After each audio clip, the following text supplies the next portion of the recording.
Welcome back. This is OnePlay Africa, and my name is Tilia Kunipa. You are watching UVix TV, and UVix TV is everything about health.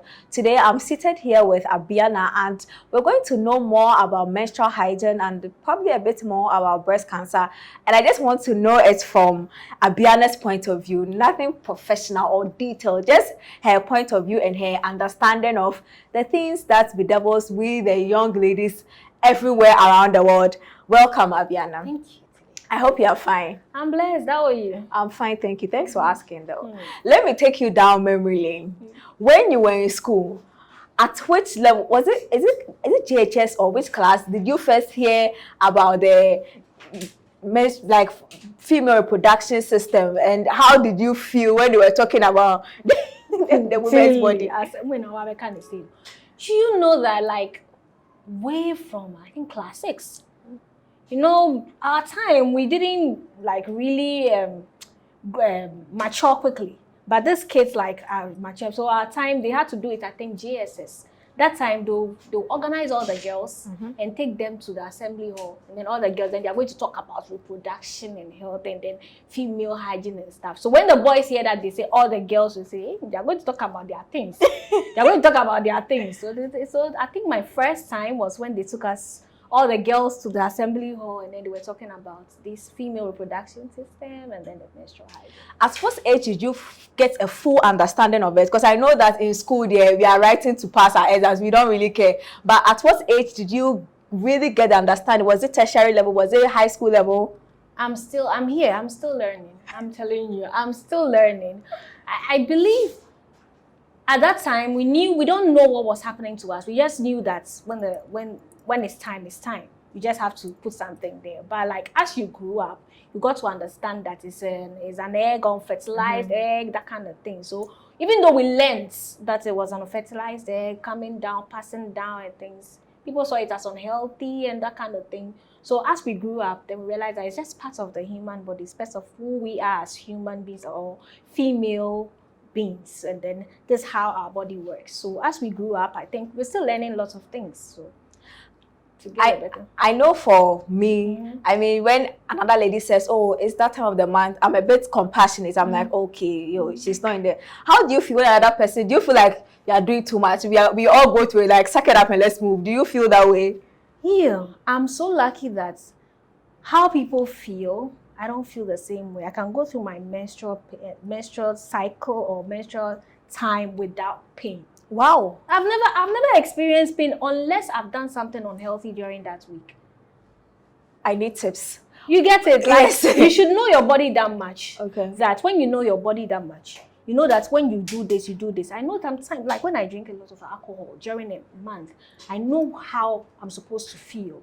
I know that when I eat a lot of sugar, or I know if I don't eat healthy, or I don't exercise. Oh. Yeah, at that month, I'm going to suffer. So for me, my body reacts differently. So I don't normally experience it. And even that, before, after the 3rd day, the egg is supposed to fall. That's when I experience it. But throughout, I'm good. Immediately that thing falls sometimes. Wow.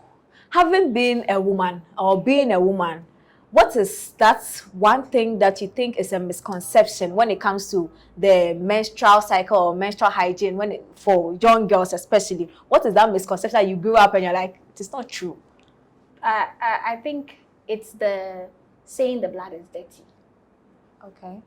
During the time when we're growing up, when women are having their even menstrual cycle, they're not supposed to cook for their husbands. We read it in books. They said that and even a man is not even supposed to touch a woman if you are in your menses. I think it's a misconception.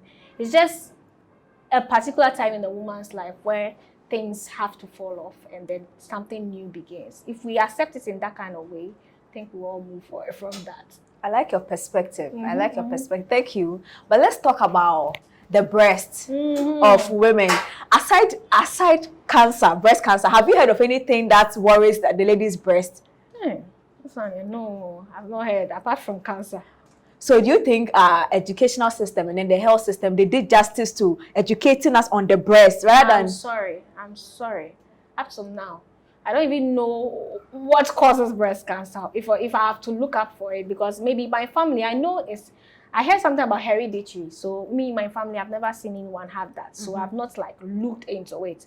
So I think the knowledge and education of breast cancer is being toned down. I think it should be heightened in schools or something for people to know. On a normal day, if you're on your phone and then you see that breast cancer something has popped on your feed, would you dive into it and go and read, or you just scroll past it like? I don't even want to know. I seriously.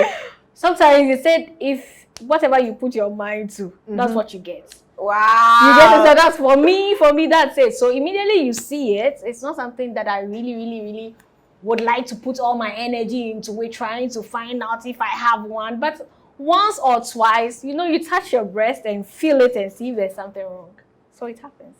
Okay, so this is a bit, it's not, don't put your mind to it, so that you won't get it. So like, if you had the option, let's say somebody that's probably going through breast cancer thing, and then you have to advise them to probably cut one breast off, or maybe they are being a bit religious and they don't want to cut it off, would you advise a friend to cut it off and save their life? Oh, you have to cut it off. Life is for the living. So when you see that if one of your hand is when you cut it off and live the rest of your life. I mean, I think Stephanie Benson, she has gone through breast cancer and she's still living it. So I think she's somebody that we should even look up to. As young girls, just look at Stephanie Benson. She's got one breast, but you can see every time you can have something there that looks like a breast. I'm telling you, I didn't know she has cut. Because she's always almost naked, showing the same breast and the body. Yeah, she has breast cancer and she's cut one breast off. So one is not natural and then the other one is natural. Do you think there's a general fear when it comes to breast health or cancer amongst people, ladies? The word cancer itself is a panic. For someone to hear I have cancer, it's panic. Don't look at, so what are we going to do? But immediately they hear the cancer, they know it's equal to death. I see. That's how people think. Immediately that cancerous name is equal to cancerous. Yes, it's cancerous to people themselves. So that's basically it. People hearing you have cancer, they think it's a death sentence. Yeah. You said you would touch your breast or feel your breast once a while. Would you allow your boyfriend or your partner to touch your breast, or between your mother and let's say your partner, who would you allow to touch your breast? I'll go to my mother. For what reason? When your boyfriend touches it, it's on a different level. We are not concentrating. We want to find out something. So you go to my mother, who is trying to find something, not the boyfriend who is also using it to do something else. Oh my God. Abiana, I am done with you right now. Please, if you have any message for the young girl watching, anything that will put the fear that's around menstrual, cycle, and then the fear around breast cancer, if you can say anything to ease the fear, what would you tell that girl watching? I'll just tell the girl that, young girls, you are a woman, and a woman doesn't mean that everything that is on you should be something you should be afraid of. Explore your body, know your body. When something is wrong, you know what it is. So never be afraid of what you have. And then be grateful that you're a woman, because a woman lives and recreates. So be grateful that you're a woman. Thank you so much. I really appreciate this conversation.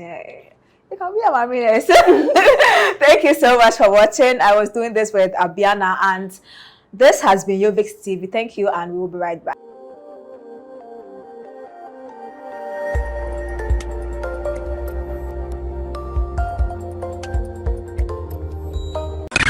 OnePlay. Add class to your music.